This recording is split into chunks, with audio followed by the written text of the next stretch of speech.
On today's show, the Nets lose 10 straight games for the first time since 2022. I'll tell you why they still have their work cut out for them to move up in the draft lottery standings on today's episode of Locked On Nets.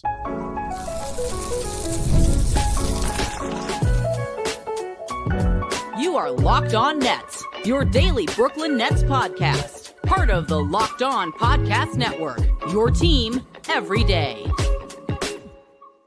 Welcome in to Locked On Nets right here on the Locked On Podcast Network. Now the number one sports podcast network. It's your team, the Brooklyn Nets, every single day. I'm your host, Erik Slater, Brooklyn Nets beat reporter for ClutchPoints.com. Thank you for making me your first listen of the day. The show is 100% free on all those great platforms. And on today's episode, the Nets are on their longest losing streak of the season and their longest in 4 years. They fall 126-110 tonight at Kaseya Center to the Miami Heat for their second straight loss to the Miami Heat. And the game, I'm going to get into it in the second segment a little bit. The Nets played, I thought, harder than they did on Tuesday against the Heat. They had some better performances overall, but it didn't really ever look like the game that they were going to win. You know, as the game progressed and we got into the third and fourth quarter, the Heat pulled away, and it just seemed like the Heat never really were in danger of losing this game. But what I do want to talk about is the tank race and why the Nets, despite losing 10 straight games for the first time in 4 years, longest active losing streak in the NBA right now, they still have a lot of work cut out for them if they want to move up in the draft lottery standings or stay where they are in the draft lottery standings. Because as of now, the Nets are tied for second place in the draft lottery standings with the Indiana Pacers. They are a game and a half back of the Sacramento Kings, who were beating, as I'm recording this, are playing the New Orleans Pelicans, and we're beating the New Orleans Pelicans, but have since surrendered that lead, and I'd be very surprised if they end up winning. So, you know, if the Nets stay in second place, they're in second place right now. If they were to stay there, that would be a great outcome for them. That would be a great position. They would have, you know, a 52% chance of being in the top four, 14% chance of number one, and they would not be able to fall lower than the sixth pick. That would be great for them. But I think it's going to be very hard for them to stay there, just because of the generational tank race, the historic tank race that the NBA has going right now, because the teams at the bottom of the standings right now, particularly Sacramento, Brooklyn, Indiana, Washington, those four teams, which are jockeying for the top four spots in some order, are going to extreme lengths to lose. Not even really the Nets, because the Nets are playing their guys in these last 10 games. They're just that bad. Some of these other teams are going to extreme lengths. And I saw there was a stat that went viral. I think Yahoo Sports posted it yesterday or the day before, that the bottom 10 teams in the draft lottery standings had lost 40 or 44 straight games or something along those lines. So the tank race is just historic right now. And with the Nets being tied with the Indiana Pacers, like, even though they've lost 10 straight, even though they look like one of the worst, if not the worst team in the NBA right now, the Pacers have a much more difficult remaining schedule than the Nets. So given that, given the sense of urgency that the Pacers have shown in their tank, I think it's going to be hard for the Nets to move up or maintain the number 2 spot and surpass the Pacers. And then if you're talking about, you know, the third spot or the fourth spot with Washington, because right now it doesn't seem like the Nets are catching Sacramento. That just seems, you know, very, I mean, they have 2 games against the Kings, but I would just be very surprised if they were able to catch them. And then I think, you know, based on that, you'd say the Nets ceiling is probably 2. Their floor is probably 4. I think it's going to be difficult for them to pass the Pacers. So if they're competing for those 3-4 spots, the team they're competing with is the Washington Wizards. And you'd think tonight that they had a decent chance to create even more separation, because they're a game ahead of the Wizards right now. And the Wizards tonight played the Utah Jazz. The Utah Jazz, a team that, like the Wizards, owes a protected pick. The Jazz owe their pick, top 8 protected, to the Oklahoma City Thunder. And they've shut down not everybody, but a lot of people. They've shut down Jaren Jackson Jr. They've shut down Lauri Markkanen. They've shut down Jusuf Nurkic, you know, a bunch of people. They're playing a skeleton crew of a team. And with that, you thought maybe the Washington Wizards can pick up a win tonight over the Jazz, and the Nets would at least gain some more breathing room from potentially falling to that 4 spot. And the Washington Wizards take that notion and they say, no, sir, we're putting forth an aggressive tank effort, and they lose by double digits to the Utah Jazz, who are trying to lose and are playing without, you know, pretty much all of their veteran contributors. And the Wizards in this game, they actually had Trae Young play in this game. I'm not sure. This might have been his first game that he's played in with them. But the Wizards in this game, which is pretty unbelievable, they started Julian Reese and Leaky Black were two of the Wizards' 5 starters in this game. Two guys who are on two-way contracts and signed with the team last week. And both of those guys, Julian Reese and Leaky Black, played 40 minutes in this game for Washington. So that just gives you a sense why, despite the Nets losing 10 straight games, despite them looking as bad as they have, despite the basketball during this recent stretch being that historically bad, they still could very realistically fall to the 4th spot in the draft lottery standings from 2 where they are right now. Because they're only a game ahead of the Wizards, and the Wizards, the Pacers, the Kings, all of these teams are doing a lot to lose. And the Nets are going to have matchups with all these teams coming up. And I said that, this is the Nets' longest losing streak since 2022. Their longest ever streak is 18 games. That was in 2009. I think a lot of Nets fans remember that season.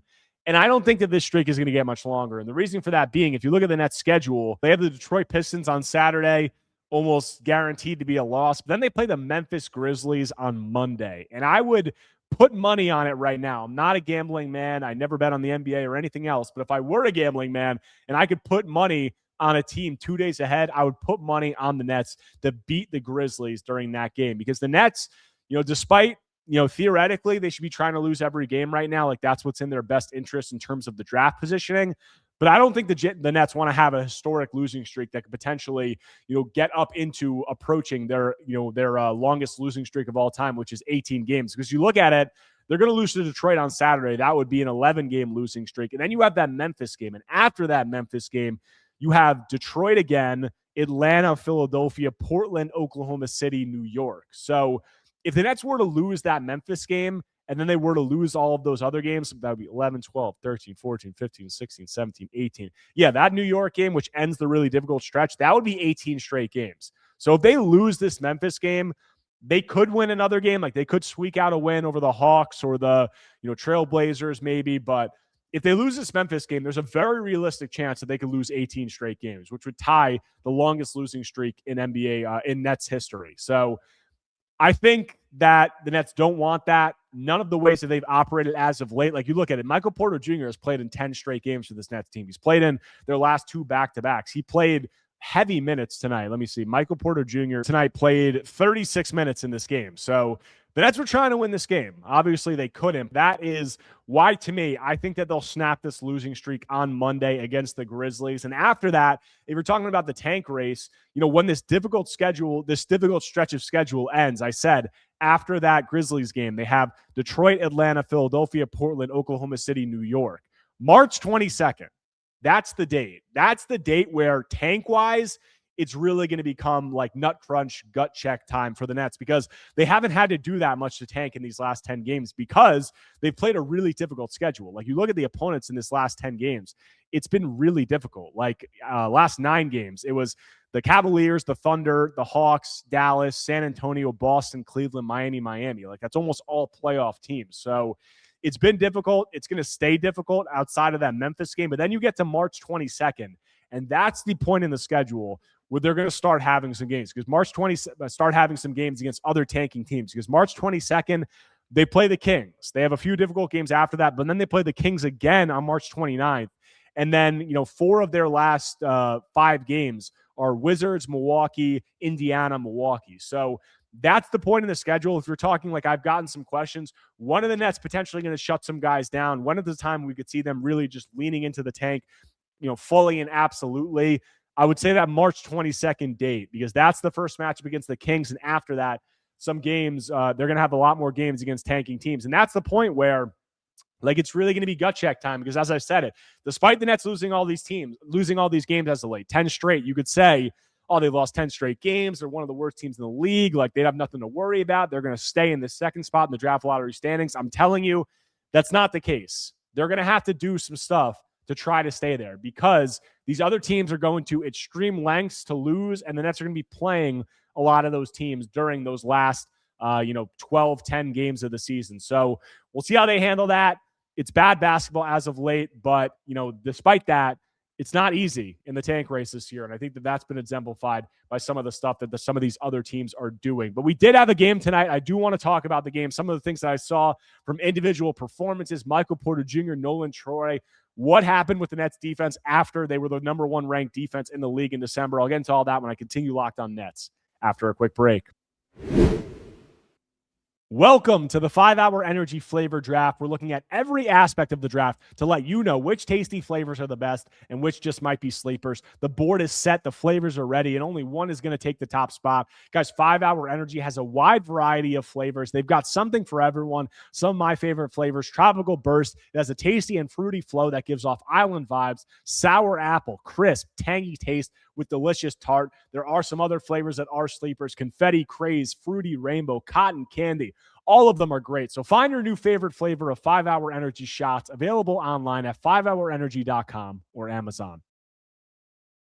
Guys, there's nothing like being in an NBA arena, the crowd, the energy, the moment. Getting tickets, though, that part hasn't always been so simple. That's why Game Time has become the go-to app for scoring tickets fast without the hassle. It puts the advantage back where it belongs, with the fans. Guys, you'll pull up the Game Time app, pick an upcoming NBA game, and you'll have tickets locked in within minutes. You'll love seeing the all-in price up front, no surprise fees at checkout. Being able to see the view from the seat before buying makes the decision easy, and zone deals will stand out. Choose the section, Game Time picks the seats, and you save big. Great last-minute options, too, with NBA tickets showing up at solid prices. So take the guesswork out of buying NBA tickets with Game Time. Download the Game Time app, create an account, and use code LOCKEDON for $20 off your first purchase. Let's go LOCKEDON for $20 off. Download the Game Time app today, and remember, it's gametime.co, not .com. Coming back from the break, continuing today's Locked On Nets episode following Brooklyn's 10th straight loss, a 126-110 defeat to the Miami Heat at Kaseya Center, their second straight loss to the Heat. And this was a game where the Nets fought. Like, they looked better than they did on Tuesday when they played the Heat. They were in the game up into the third quarter. They were down by 4 at halftime. They actually took a 1-point lead with like 7 or 8 minutes left in the third quarter, and they were playing hard. But as has been the case, when you get to the end of these games, they really just don't have the firepower on either end to compete with these teams who are playoff teams, playoff caliber teams like the Heat. So in this one, they were offensively okay. Like, you look at the numbers, they shot, 43% from the field, 39% from three. They took 41 threes. So not great, but not terrible. The defense, though, the defense just hasn't allowed them to stay in games because, as we know, they don't have the offensive firepower with all the rookies they're playing, with the ways that MPJ has been struggling. Yegor Dioman didn't play in this game, missed his third straight. They don't have the offensive firepower. So the only way that they're going to stay in games is they really have to try to buckle down defensively, and the defense has just been really abysmal. Like, you look at it, that's really the number one defense in the league in December when they had that 7-3 stretch. That really almost at this point feels like a fever dream or like a hallucination that didn't happen, because just outside of that one stretch, they were the number one defense in the league for 1 month. Outside of that, before and after, they've been one of the worst defenses in the NBA, and that has been the case. And that's the 29th ranked defense in the NBA over these last 10 games during this losing streak. And you look at it tonight, they can't guard anybody. I mean, Miami shoots 48 of 91 from the field, 53%. They score 68 points in the paint.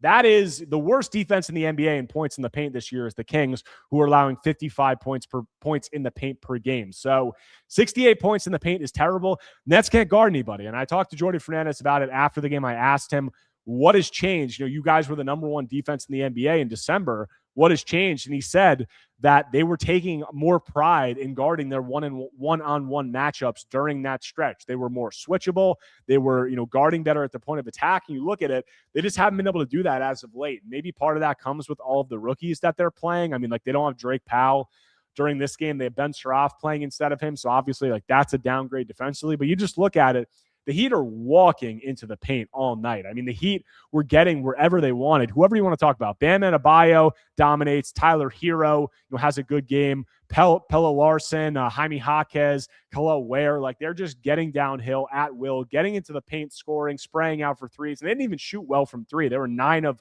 27, 33% on 27 three-point attempts. They still score 126 points. And that's because the Nets can't stop anybody from getting into the paint. So really bad defensive performance. I think that, Nick Claxton, I did not think had a good game at all. And you look at Claxton offensively, he struggled in this one. He was 6 of 15 from the field, 16 points, 8 rebounds, 1 assist, 4 turnovers, no blocks, 1 steal. Just, Claxton, it's not the easiest situation for him right now because he's playing with all these rookie point guards, but I just think you see it. Like, he goes up against a guy like Bam Adebayo, and it just looks like, like almost a boy versus a man. And we see it like when Claxton plays some of these high-level centers, these more physical centers, these more versatile centers, he has trouble a lot of the time. That's been the case this season. He's had some good performances against some, backup centers or not great centers, but yeah, not a great game from Claxton. And then you talk about the Nets offense. Michael Porter Jr., it looked like for a little bit in this game that he was snapping out of his struggles. He looked really shaky, had like 3 turnovers in the first 3 minutes of the game.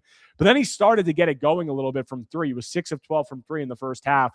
But he finishes with 27 points, 13 rebounds, 3 assists, 3 turnovers, 9 of 24 from the field, and 7 of 18 from 3. Took 18 threes in this game. And part of that was because the Heat went zone in the second half of this game. They really were, not letting the Nets get into the paint, but it just felt as this game progressed, like MPJ had some nice moments in the first half. It just felt like he was chucking as the game progresses, and he just doesn't look comfortable.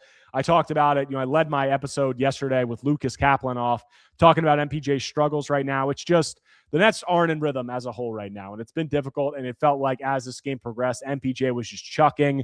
And then Nolan Troy was the other guy that I wanted to talk about because Nolan, I thought, had a really good first half in this game, and he looked really encouraging to start the game. After having a 0 assist and 6 turnover game on Tuesday, Nolan came out in the first half of this game. He had 9 points on 4 of 6 shooting from the field, and he had 6 assists and 0 turnovers in this first half. So he flipped it. But then the second half came around, and the Heat kind of found their adjustment to neutralize some of what the Nets were doing with their offense being heavily predicated around Nolan Troy's pick and roll ball handling right now. They said, we're going zone. They went zone the whole second half, and Nolan Troy didn't really have any answers for it. In the second half, he was scoreless on 0 of 3 shooting, and he had 3 assists and 3 turnovers. And it just looked like, this is where like the lack of outside shooting with some of these Nets rookies really comes back to hurt them. So Nolan had struggles against that zone defense in the second half. And I talked to Jordan Fernandez about it after the game. I talked to Nolan about it after the game. And it's a learning experience. Like NBA defenses, good defenses like the Heat that are the 4th ranked defense in the NBA, they're led by a coach like Erik Spoelstra. They're going to switch things up throughout the rhythm of the game. If, a guy like Nolan has something going, they're going to switch it up. And they did. And they were able to kind of neutralize Nolan in the second half. So definitely a learning experience for him. Other guys, quick hits. Noah Clowney had a good game for the second straight game, 17 points, 6 of 13 from the field, 5 of 9 from 3, 7 rebounds, 4 assists, 1 turnover. Good game from Noah overall. I thought it was nice to see that. And the second unit for the Nets really got kind of boat raced in this game, but I do think that it was a better performance from Ben Saraf. We talked about Ben's struggles last game, had, also through 3 quarters, 0 assists and 6 turnovers like Nolan. It looked really rough. And tonight, nothing great. I mean, he had 6 points, 2 assists, 1 turnover, 2 of 4 from the field, had a couple of nice drives in the first half. So, nothing crazy, nothing great, but I think he looked a little bit more comfortable out there. And then Danny Wolf only played 14 minutes in this game. You look at the second unit for the Nets really struggled, but like the rookies in the second unit, Ben Saraf, Danny Wolf, Ben played 15 minutes, Danny played 14 minutes. As I said, the Nets were trying to win this game. I mean, they played their starters big minutes. Michael Porter Jr. played 36 minutes. Noah Clowney played 35 minutes. Claxton played 28 minutes. Terrence Mann played 30 minutes. So they were really going for it. They were playing those veterans heavy minutes, and they were still not able to come away with the win. But we'll see how they play it moving forward. I think Saturday is going to be a loss. But as I said, that game on Monday against Memphis is going to be a game where I think Memphis is going to be tanking hard as they have been. And I think the Nets are still going to be going for it. So I would not at all be surprised if that is the game where the Nets snap this losing streak. Last thing I want to talk about is Cam Thomas. I didn't do a pod about this because I didn't think that, Cam's not on the team anymore. I didn't want to just, kind of spend too much energy focusing a pod on what he had to say. But he did have some comments that I'm sure all of you saw or heard about the Nets, some pretty vocal criticisms of the Nets and his tenure there. Jordy Fernandez, I got to ask him about it before the game, and he responded to it. So what did Cam say? What did Jordy say? What can you take from all of these comments? I'll get into all that when I close out Locked On Nets after a quick break. Guys, it's tax time, but for a lot of us, the old way of doing taxes is a lot. trying to book an appointment that's not the most convenient, sitting in a waiting room with a stack of papers, emailing back and forth, and wondering if they really get your situation. But this year, you're going to get a major upgrade. Intuit TurboTax now has in-person locations nationwide. You can meet face-to-face with a real tax expert, and your documents get uploaded straight to your TurboTax app on the spot. And just like that, you're done. Your TurboTax expert works to get you every dollar you deserve while you get real-time notifications as you go about your day. It's a relief of walking in and meeting a real person and walking out knowing your taxes are being handled right. Head to TurboTax.com/local to find a store near you and book your appointment. Coming back from the break, closing out today's Locked On Nets episode, we want to talk about some comments that we got from Cam Thomas. Last week, Cam Thomas was interviewed when the Knicks were playing in Milwaukee. Stephen Bondy of the New York Post asked Cam Thomas some questions about the Nets, and it seemed like it was a little bit of an open forum for Cam Thomas to air his grievances. You could say Bondy was kind of fishing with some of these comments, knowing things didn't end well with Cam and the Nets. It was a messy breakup, seeing what he can get from Cam. And Cam somewhat took the bait, and he had some comments that were pretty, openly critical about the Nets. And he said that, his struggles with the Nets were completely due to the team not believing in him. He also said that the Nets don't believe in anybody. That's just how they operate. Those were the quotes. So very critical of the Nets. I don't think it's a secret that, there were some, obviously reservations about Cam's skill set. I think the Nets did give him 2 seasons to be a featured guy. He didn't make the necessary adjustments or the necessary improvements to earn a role. And Cam interpreted that as the Nets not believing in him, as them. And he took it a step further and he said, they don't believe in anybody. So interesting comments from Cam Thomas. I asked Jordy Fernandez about it before the game today, and Jordy somewhat took the high road. The quote he had: "We wish Cam the best. We loved him while he was here. We hope that he does very well where he is. I don't know if he has the right to speak about others. We're happy with the guys we have here. I believe that everybody here can help us with what we have planned." So that's the quote from Jordy Fernandez. I think taking the high road, I like that quote from Jordy Fernandez because, the Nets, they don't really need to engage in that with Cam Thomas. They took the high road. And Jordy Fernandez at the same time, though, he throws in, I don't think he has the right to talk about others. So defending the Nets somewhat, but somewhat also taking the high road. And look, these Cam Thomas comments, I'm not going to spend too much time on it, but this is just Cam Thomas. He can't get out of his own way. And I've spoken about Cam Thomas. You guys know that, I wasn't a Cam Thomas guy in terms of the skill set. It doesn't really seem like a lot of people are, outside of some Nets fans that have just been tantalized by his scoring ability. NBA people, actually people who make decisions. And I think that that's pretty obvious based on the fact that he had no free agent market. He had no trade market. And you just look at it if you're talking about Cam, he's made some mistakes. He made a big mistake, in my opinion, not taking the Nets contract offer that they gave him, either of the contract offers, but Nets offered him a 2-year, $30 million deal with a team option. It was basically a 1-year, $15 million deal. They were going to decline that team option if he signed that contract. And despite that, he said no, and he passed that up. He wanted to maintain his no trade clause. He gave up $9 million. That was a mistake because, even if he would have taken that contract, I think there's a good chance the Nets still could have waived him or tried to trade him at the deadline. I think he'd be in the same exact position he's in right now. So he sacrificed $9 million. That was a bad decision. Seemingly couldn't get out of his way there. But then just also the comments. You look at it, there's been so many opportunities for Cam Thomas throughout his Nets tenure. Him saying that the team didn't believe in him. Yeah, they didn't believe in him now. At this point, they don't believe in him, but they gave him an opportunity to prove his value over the last 2.5 seasons. I mean, the 2023-24 season and the 2024-25 season, they made Cam a starter, a focal point of the rotation, the lead guy in their offense. And even to start this season, he was the starter and he was the highest usage player on the offense before he hurt his hamstring. And what did Cam Thomas do through those 2.5 seasons?